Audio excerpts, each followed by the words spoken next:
speaking of young at heart, we have someone young at heart on the line. George Cables, welcome to WPFW. Hi, Rusty. Thank you for having me. Oh, it's my pleasure. It's a real treat to have you on the air. You know, I guess I became hip to you back in the 70s when you were with Dexter Gordon and Art Pepper and folks like that. How'd you get into the music to begin with? Well, you know, when I was going to high school, I got to say that I've always felt like I was playing catch-up because when I went to high school, I didn't know anything about jazz. But I was lucky enough to go to a high school, an arts high school in New York called the High School of Performing Arts. Oh, wow. And I had some friends who turned me on to jazz, and it was, I think, my first three jazz records were Art Blakey's Drum Suite, Dave Brubeck's Take 5, and the Thelonious Monk Town Hall concert. And I think that's the one that really, the Thelonious Monk record really caught my imagination. Oh, I can imagine. So the School for the Arts, was your piano training geared towards classical piano? Yeah, I did. I started out playing classical piano, and then I was really interested in jazz because it was like an art music. But from the perspective of black experience. Sure. So I really love that. And being in New York, you know, the legal age was 18. So, I mean, you could go to a place that sold alcohol. Sure. You could go to nightclubs, to the Five Spot or Birdland or wherever, but especially for me, it was the Five Spot. And I could see Thelonious Monk as well as hear him. Oh, wow. And that was really important to me. Who were some of the first cats that hired you in terms of you becoming a professional pianist? Well, let's see. I had a neighborhood band that was had some pretty good guys in it. Billy Cobham was the first drummer. Okay. And Clint Houston was the bass. And then Billy had to go into the Army, so Lenny White became the next drummer. And there's a guy here named Jim Harrison who produced a lot of concerts. And he got this rhythm section of Lenny and Clinton and me to kind of be a rhythm section for different people. And one of those concerts was something in Westbury, Long Island, with Woody Shaw and Booker Ervin. Oh, okay, yes. And I mean, so if you're going to start somewhere, you might as well start at the top. Absolutely.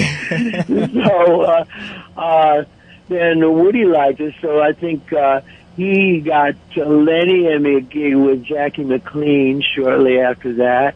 That was like 1968.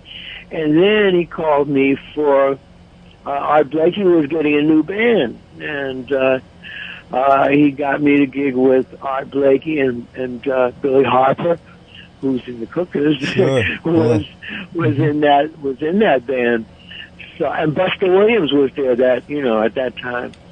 So, you know, that's not too bad. And then, you know, I started working. I did that, and one thing led to another. Other guys were around town, and I get calls. But later that year, I went to California, with Sonny Rollins, and then came back to New York and started working with Max Roach, and I started working with all the great drummers, Philly Joe, and like that. So, Roy Haynes. So all I could say is I was very fortunate and at the right place at the right time. That's really awesome. I mean, in terms of the history of this music and the artists that you played with and performed with, it's just remarkable, you know. And yet, for the last, year and a half now, we've all been confined because of COVID and the pandemic. How have you been surviving that? How have you been dealing with that? Well, you know, at first I had to rest. I was in Europe on that March day that the president announced that we better get back or we won't be able to be back. So I got back, and I was really tired, so I was in bed for a couple of days. Then I kind of was thinking about it. I said, well, this looks like nothing's going to be happening, so I might as well take advantage of this time. So I was able to write some new music and do some things that I've been avoiding for years, like organizing the office space in the house and stuff like that, cleaning up and really getting organized. So that and listening to music and writing and arranging music and making a real effort to stay on the piano and not just be on low battery mode, which actually at some point I was, but sure. Sure. So it was good. I got to do some streaming, and by August, the Cookers. At the end of August, the Cookers went into the studio and did a record, and then I recorded in September, and I did another record recording with Ronnie Ben-Hur. Okay, wow. And so I was able to stay busy. It was like hit and miss here and there, so that was awesome. Good. So tell us about the Cookers and how you became part of this incredibly all-star band that David Weiss assembled some years ago, and it's been consistent in terms of the longevity that you guys have been working together. Yeah, that was David's baby. I think it was. David, how he started. It was started as a group that was, and the name comes from the Night of the Cookers. Of course. So he was tight with Freddie Hubbard. Yeah. Yeah, and they wanted to recreate that. He wanted to recreate it, so he had Pete LaRocca and other guys. But at some point, I can't remember exactly when, James Spaulding was a part of this, and I kind of, David called me, and all these guys are my, friends and colleagues and guys that, Billy Hart. Right. Got me my first record day. Billy Hart got me, helped me with a lot of things. So we go back, and as I said, Billy Harper was in the Art Blakey band when in the Messengers when I just started. So most of the guys and Cecil McBee, we had done gigs early in that time. So it was sort of like Old Home Week, but it's turned out to be Old Home Years. But we kind of, it was just feeling good and being with friends and great musicians, and that was sort of the glue that held us together, our relationship, our love of music, and our like-mindedness, and our common experiences kind of pull us together. Wow, it was really just an amazing organization. I've just been catching the Cookers whenever they come close to D.C. or playing in D.C. Again, Eddie Henderson on trumpet, Donald Harrison. Yeah, Eddie. Yeah, Eddie, from the get-go, Donald Harrison now, and Billy Harper's been, you guys known each other for, 55 years now or longer. Jeez, yeah, and Eddie was back there. Yeah. I remember, I think Woody Shaw introduced me to Eddie Henderson, because I think Woody got Eddie the gig with Art Blakey, and then I was working with Freddie when Eddie was working with Herbie. Wow, this is really, really exciting. So you're coming in, it'll be at Keystone Corner up in Baltimore. Todd Barkin has been really wonderful in terms of keeping the music alive and keeping the club going. It's been just remarkable.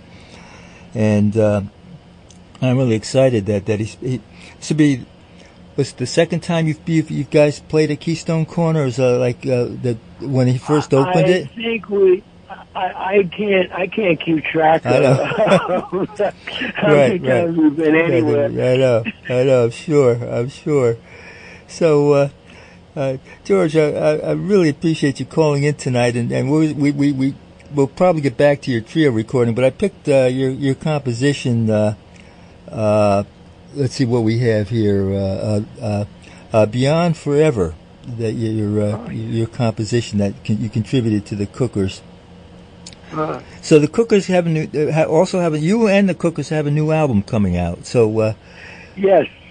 We're not sure about the title yet. Okay. That's kind of up in the air, but we have a bunch of new pieces on there as well. So. Who's putting out the new Cookers recording? I'm not sure. Okay. I'm sorry, I can't give you all that sure, information. Of course not. But you got a new recording coming out that you just did also. So. Yes, that's on High Note. It's Okay. called Too Close for Comfort, an allusion to the mask mandate and and the COVID-19 situation. Yeah, well, boy, the Fields family And the recent election. Right, absolutely, good title. Yeah, the Fields family with High Note has been really a mainstay for this music. Also, I'll be looking forward to that also.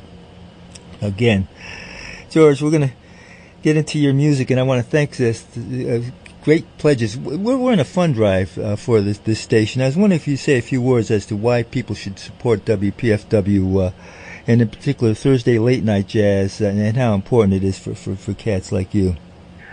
I certainly can. I mean, this station and this particular program and this this host